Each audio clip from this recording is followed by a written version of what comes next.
ഓം ശാന്തി 31-10-20. ബാബ പറയുന്നു, മധുരമായ കുട്ടികളെ, നിങ്ങളുടെ കടമയാണ് എല്ലാവർക്കും സ്ഥായിയായ സുഖത്തിനും ശാന്തിക്കുമുള്ള വഴി പറഞ്ഞു കൊടുക്കുക. ശാന്തിയിലിരിക്കൂ, ശാന്തിയുടെ സമ്മാനം നൽകൂ. ചോദ്യം: ഏതൊരു ഗുഹ്യ രഹസ്യം മനസ്സിലാക്കുന്നതിനായി പരിധിയില്ലാത്ത ബുദ്ധി ആവശ്യമാണ്? ഉത്തരം: ഡ്രാമയുടെ ഏതൊരു സീൻ ഏത് സമയം നടക്കണമോ അതേ സമയം തന്നെ നടക്കും. ഇതിൻ്റെ ആയുസ് ആക്യുറേറ്റ് ആണ്. ബാബയും തൻ്റെ ആക്യുറേറ്റ് ആയ സമയത്ത് വരുന്നു. ഇതിൽ ഒരു സെക്കൻഡിൻ്റെ പോലും വ്യത്യാസം വരിക സാധ്യമല്ല. പൂർണ്ണമായും 5000 വർഷത്തിനു ശേഷം ബാബ വന്ന് പ്രവേശിക്കുന്നു. ഈ ഗുഹ്യമായ രഹസ്യം മനസ്സിലാക്കുന്നതിനായി പരിധിയില്ലാത്ത ബുദ്ധി ആവശ്യമാണ്. ഗീതം: ലോകം മാറിയാലും നമ്മൾ മാറിപ്പോവുകയില്ല. ഓം ശാന്തി. ആത്മീയ കുട്ടികൾക്ക് ആത്മീയ പിതാവിരുന്ന് മനസ്സിലാക്കിച്ചു തരുന്നു. കുട്ടികൾക്ക് ശാന്തിധാമത്തിലേക്കും സുഖധാമത്തിലേക്കുമുള്ള വഴി പറഞ്ഞു തരുന്നു. ഈ സമയം എല്ലാ മനുഷ്യരും വിശ്വത്തിൽ ശാന്തി ആഗ്രഹിക്കുന്നു. ഓരോരുത്തരും ഇൻഡിവിജ്വൽ ആയും ആഗ്രഹിക്കുന്നു. വിശ്വത്തിലും ശാന്തി ആഗ്രഹിക്കുന്നു. ഓരോരുത്തരും പറയുന്നു, മനസ്സിന് ശാന്തി വേണം. ഇപ്പോൾ അതും എവിടെ നിന്ന് ലഭിക്കുവാൻ സാധിക്കും? ശാന്തിയുടെ സാഗരം ബാബ തന്നെയാണ്. ആ ഒന്നിൽ നിന്നും സമ്പത്ത് ലഭിക്കുക സാധ്യമാണ്. ഇൻഡിവിജ്വലായും ലഭിക്കുന്നു, ഹോൾസെയിലായും ലഭിക്കുന്നു. അതായത് എല്ലാവർക്കും ലഭിക്കുന്നു.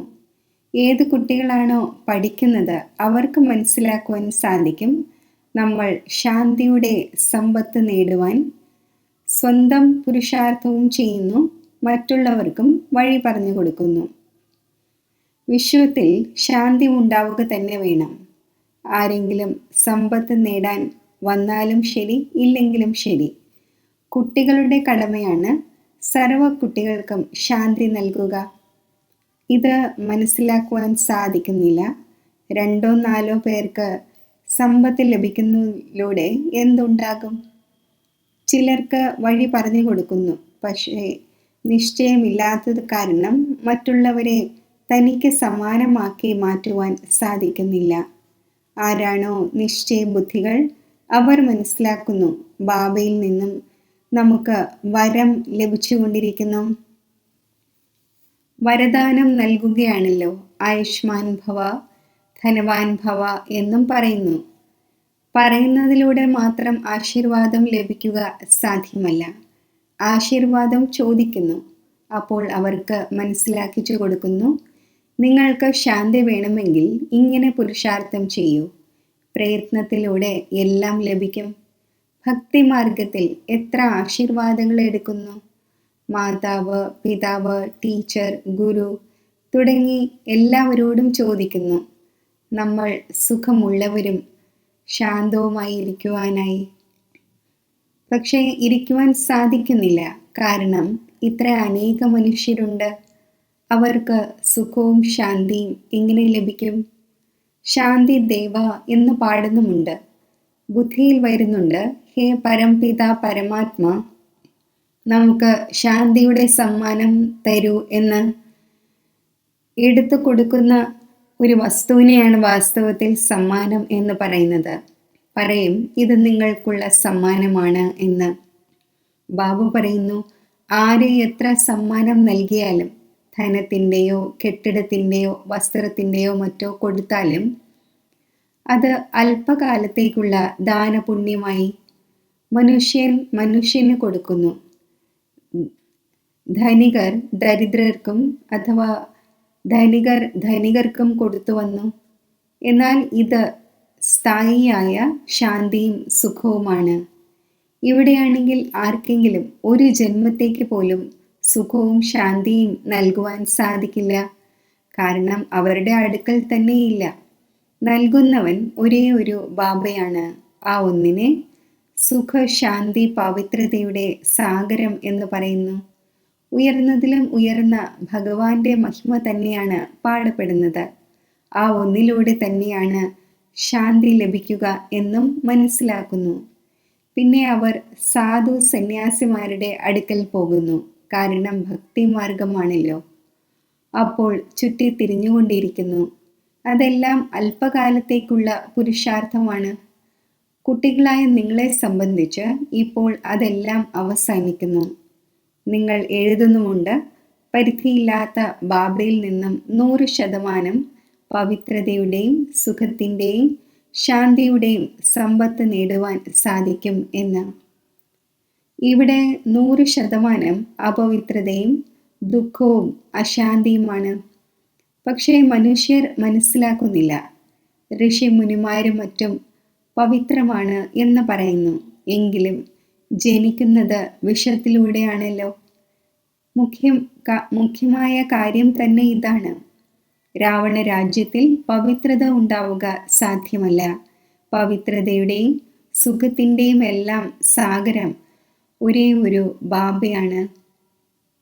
നിങ്ങൾക്കറിയാം, നമുക്ക് ശിവ് ബാബയിൽ നിന്നും 21 ജന്മത്തേക്ക്, അതായത് പകുതി കൽപ്പത്തേക്ക്, 2500 വർഷത്തേക്ക് സമ്പത്ത് ലഭിക്കുന്നു.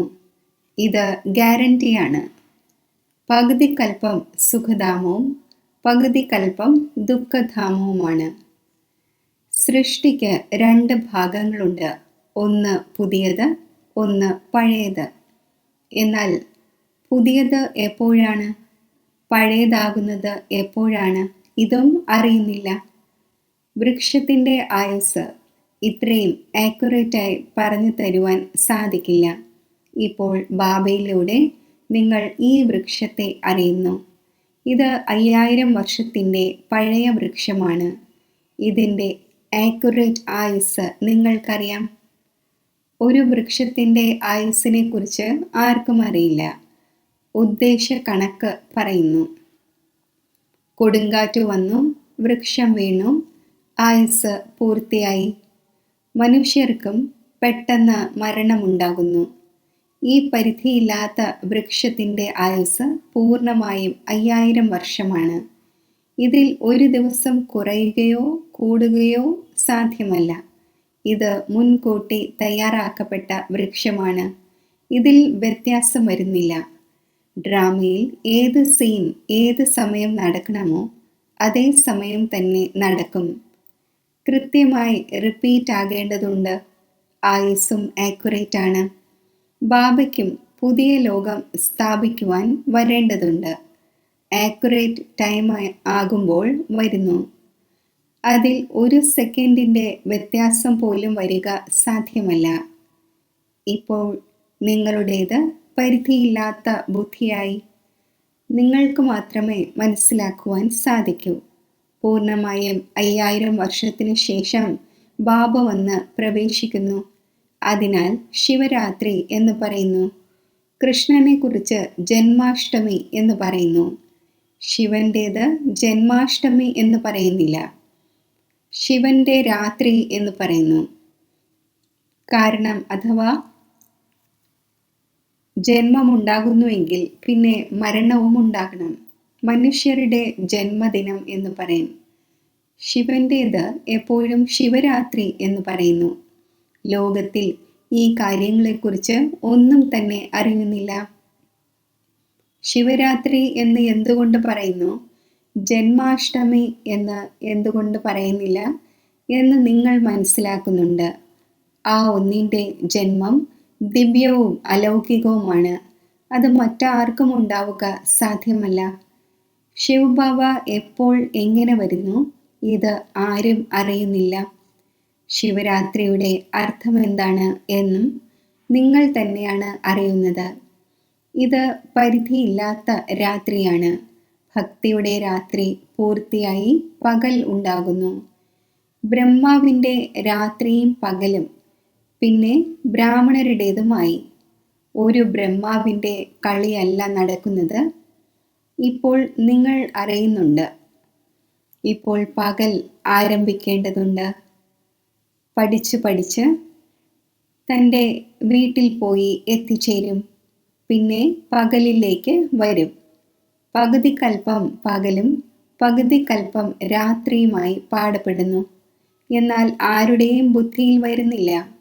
കലിയുഗത്തിൻ്റെ ആയുസ് 40,000 വർഷം ബാക്കിയുണ്ടെന്നും സത്യയുഗത്തിൻ്റേത് ലക്ഷക്കണക്കിന് വർഷങ്ങളാണ് എന്നും പറയുന്നു. പിന്നെ പകുതി പകുതി എന്ന കണക്ക് നിലനിൽക്കില്ല. കൽപ്പത്തിൻ്റെ ആയുസ്സിനെ കുറിച്ച് ആരും തന്നെ അറിയുന്നില്ല. നിങ്ങൾ മുഴുവൻ വിശ്വത്തിൻ്റെയും ആദി മധ്യ അന്ത്യത്തെ അറിയുന്നു. ഈ 5000 വർഷത്തിനു ശേഷം സൃഷ്ടിചക്രം കറങ്ങിക്കൊണ്ടിരിക്കുന്നു. വിശ്വം ഉണ്ടായിരിക്കുക തന്നെ ചെയ്യുന്നു. അതിൽ പാട്ട് അഭിനയിച്ച് മനുഷ്യർ വ്യാകുലമാകുന്നു. ഇത് എന്ത് ആവാഗമനമാണ്? അഥവാ 84 ലക്ഷം ജന്മങ്ങളുടെ ആവാഗമനമായിരുന്നു എങ്കിൽ എന്തുണ്ടാകുമായിരുന്നു എന്നറിയില്ല. അറിയാത്തത് കാരണം കൽപ്പത്തിൻ്റെ ആയുസ്സും വർദ്ധിപ്പിച്ചു. ഇപ്പോൾ കുട്ടികളായ നിങ്ങൾ ബാബയിൽ നിന്നും സന്മുഖത്ത് പഠിച്ചുകൊണ്ടിരിക്കുന്നു. നമ്മൾ പ്രാക്ടിക്കലിൽ ഇരിക്കുന്നു എന്ന് ഉള്ളിൽ ഫീലിംഗ് വരുന്നു. പുരുഷോത്തമ സംഗമയുഗത്തിനും തീർച്ചയായും വരണം. എപ്പോൾ വരുന്നു, എങ്ങനെ വരുന്നു, ഇത് ആരും അറിയുന്നില്ല. കുട്ടികളായ നിങ്ങൾക്കറിയാം. അപ്പോൾ എത്ര ഗദ്ഗതമുണ്ടാകേണ്ടതാണ്. നിങ്ങൾ തന്നെയാണ് കൽപ്പകൽപ്പങ്ങളിൽ ബാബയിൽ നിന്നും സമ്പത്ത് നേടുന്നത്, അതായത് മായയുടെ മേൽ ജയം നേടുന്നത്, പിന്നെ തോൽക്കുന്നു. ഇതാണ് പരിധിയില്ലാത്ത തോൽവിയും ജയവും. ആ രാജാക്കന്മാർക്ക് വളരെയധികം തോൽവിയും ജയവും ഉണ്ടായിക്കൊണ്ടിരിക്കുന്നു. അനേകം യുദ്ധങ്ങൾ നടന്നുകൊണ്ടിരിക്കുന്നു. ചെറിയൊരു യുദ്ധമാണ് ഉണ്ടായതെങ്കിലും പറയും, ഇപ്പോൾ നമ്മൾ ജയിച്ചിരിക്കുന്നു. എന്ത് ജയിച്ചു? ചെറിയൊരു കഷ്ണത്തെ ജയിച്ചു. വലിയ യുദ്ധത്തിൽ തോൽക്കുമെങ്കിൽ പിന്നെ കൊടി താഴ്ത്തുന്നു. ആദ്യമാദ്യം ഒരു രാജാവ് ഉണ്ടായിരിക്കുന്നു. പിന്നീട് കൂടുതൽ കൂടുതൽ വൃദ്ധി ഉണ്ടായിക്കൊണ്ടിരിക്കുന്നു. ആദ്യമാദ്യം ഈ ലക്ഷ്മി നാരായണൻ്റെ രാജ്യമായിരുന്നു. പിന്നീട് മറ്റു രാജാക്കന്മാർ വരാൻ തുടങ്ങി.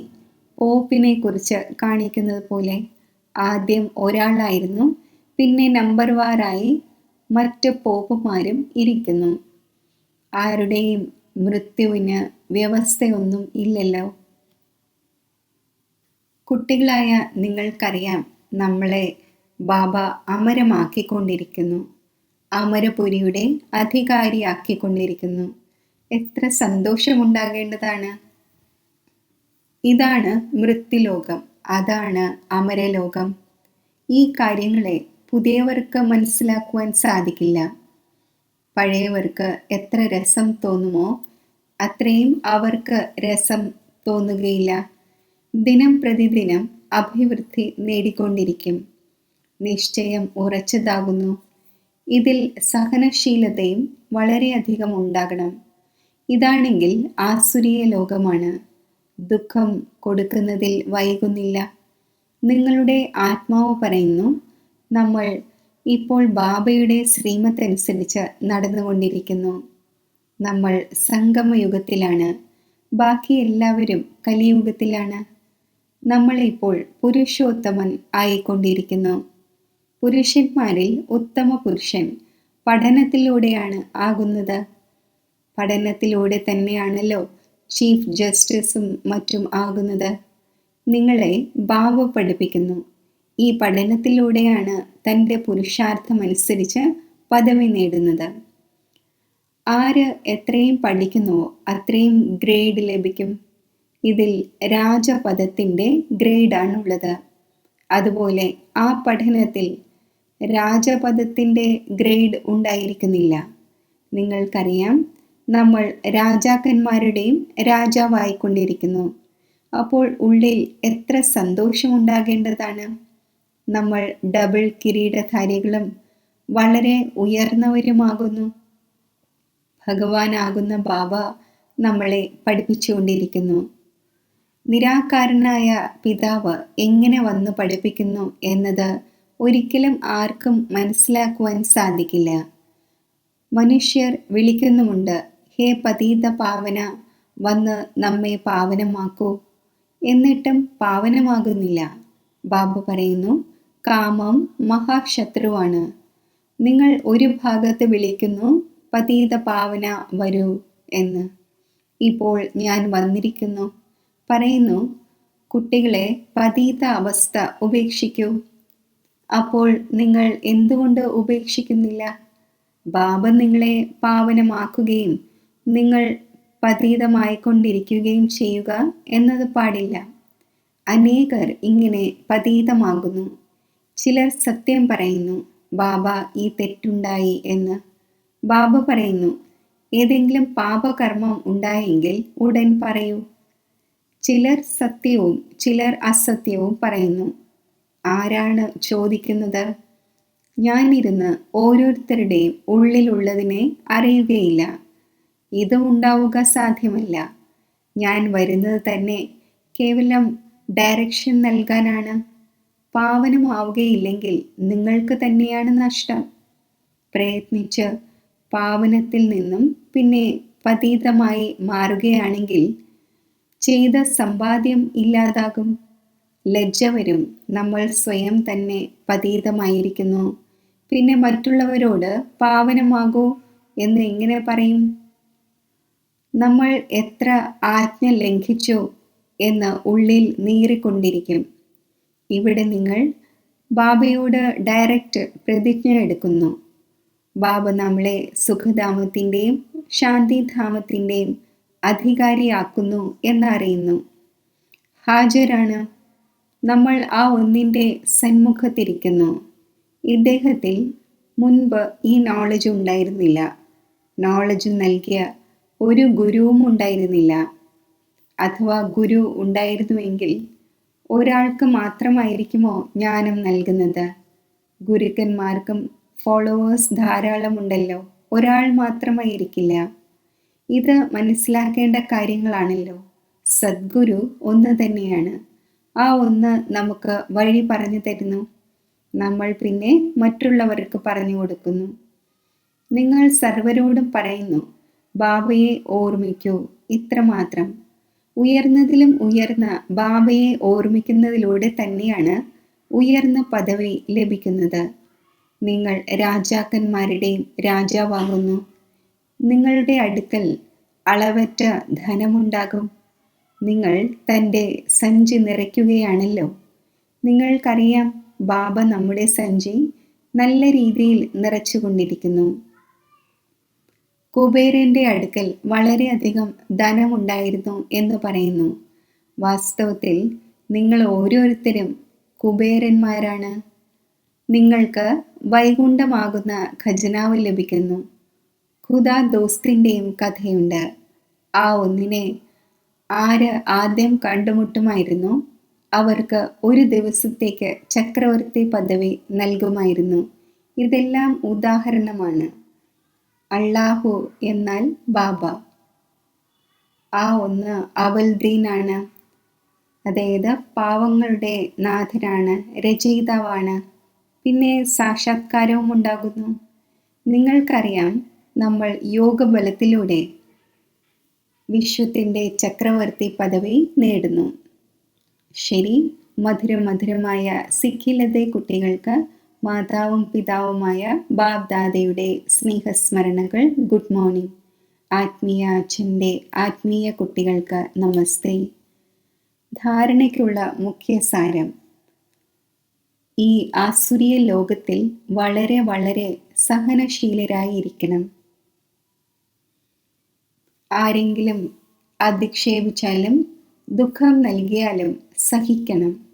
ബാബയുടെ ശ്രീമത് ഒരിക്കലും ഉപേക്ഷിക്കരുത്. ഡയറക്റ്റ് ബാബ പാവനമാകാനുള്ള ആജ്ഞ നൽകിയിരിക്കുന്നു. അതിനാൽ ഒരിക്കലും പതീതമാകരുത്. എപ്പോഴെങ്കിലും ഏതെങ്കിലും പാപമുണ്ടായി എങ്കിൽ ഒളിപ്പിച്ചു വയ്ക്കരുത്. വരദാനം: പരമാത്മാ കൂടിക്കാഴ്ചയിലൂടെ ആത്മീയ സംഭാഷണത്തിൻ്റെ ശരിയായ റെസ്പോൺസ് പ്രാപ്തമാക്കുന്നവരും ബാബയ്ക്ക് സമാനം ബഹുരൂപിയുമായി ഭവിക്കട്ടെ. ഏതുപോലെ ബാബ ബഹുരൂപിയാണ്. സെക്കൻഡിൽ നിരാകാരത്തിൽ നിന്നും ആകാരി വസ്ത്രം ധാരണ ചെയ്യുന്നു, അതുപോലെ താങ്കളും ഈ മണ്ണിൻ്റെ വസ്ത്രം ഉപേക്ഷിച്ച് ആകാരി ഫരിഷ്ത ഡ്രസ്, തിളങ്ങുന്ന ഡ്രസ് അണിയൂ. എങ്കിൽ സഹജമായി കൂടിക്കാഴ്ചയുടെ അനുഭവമുണ്ടാകും. ആത്മീയ സംഭാഷണത്തിൻ്റെ ക്ലിയർ റെസ്പോൺസ് മനസ്സിലാവുകയും ചെയ്യും. കാരണം ഈ ഡ്രസ് പഴയ ലോകത്തിൻ്റെ വൃത്തിയിൽ നിന്നും വൈബ്രേഷനിൽ നിന്നും മായയുടെ വാട്ടർ പ്രൂഫും ഫയർ പ്രൂഫുമാണ്. ഇതിൽ മായയ്ക്ക് ഇൻ്റർഫിയർ ചെയ്യുവാൻ സാധിക്കില്ല. സ്ലോഗൻ: ദൃഢത അസംഭവ്യത്തെയും സംഭവ്യമാക്കി മാറ്റുന്നു. ഓം ശാന്തി.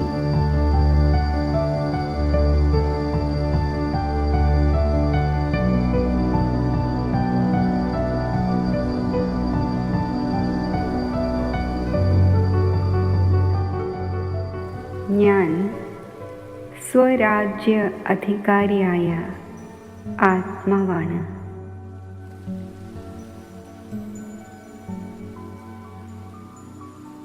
മസ്തകമധ്യത്തിൽ സ്ഥിതി ചെയ്യുന്ന ബിന്ദു സ്വരൂപമായ ഞാൻ ശക്തിശാലി ആത്മാവാണ്.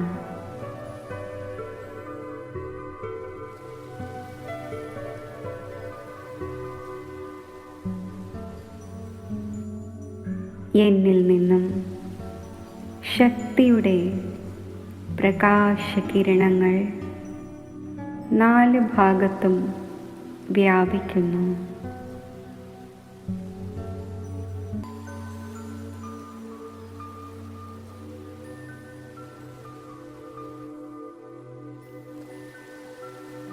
ഞാൻ എൻ്റെ ഫരിസ്ത സ്വരൂപം ധാരണ ചെയ്ത് 1 സെക്കൻഡിൽ ബാബ് ദാദയുടെ മുന്നിൽ എത്തിച്ചേരുന്നു.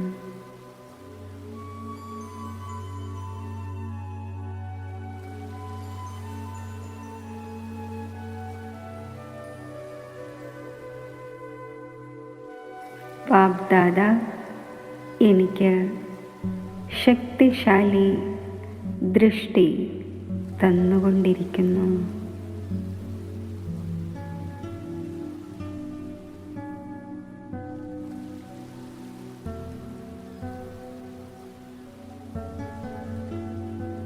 ബാബ് ദാദയിൽ നിന്നും ലൈറ്റും മൈറ്റും സ്വീകരിച്ച് 1 സെക്കൻഡിൽ ഞാൻ നിരാകാരിയായി നിരാകാര ലോകത്തിൽ എത്തിച്ചേരുന്നു.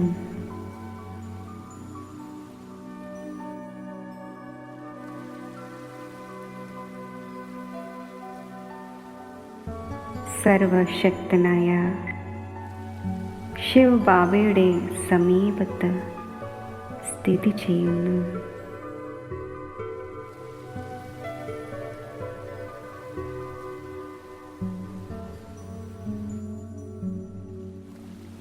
പരിധിയുള്ള എൻ്റേത് എന്ന എല്ലാ ഭാവങ്ങളും ഞാൻ ബാബയിൽ സമർപ്പിക്കുന്നു.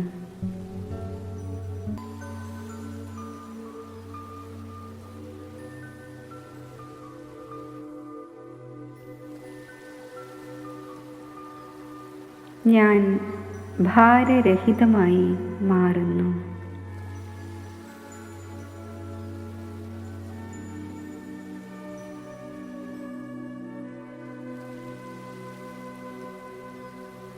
മംഗളകാരിയായ ബാബയിലുള്ള നിശ്ചയം എന്നെ നിശ്ചിന്തമാക്കി മാറ്റുന്നു.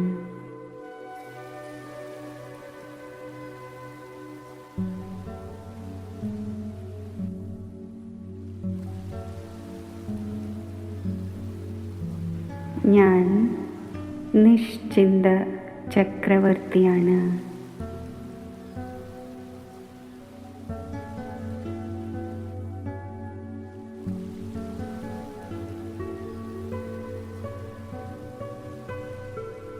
പരമസദ്ഗുരുവായ ശിവ് ബാബയെ ഞാൻ എൻ്റെ ഹൃദയത്തിൽ ഇരുത്തുമ്പോൾ ഞാനും ബാബയും കമ്പൈൻഡ് സ്വരൂപമാകുന്നു.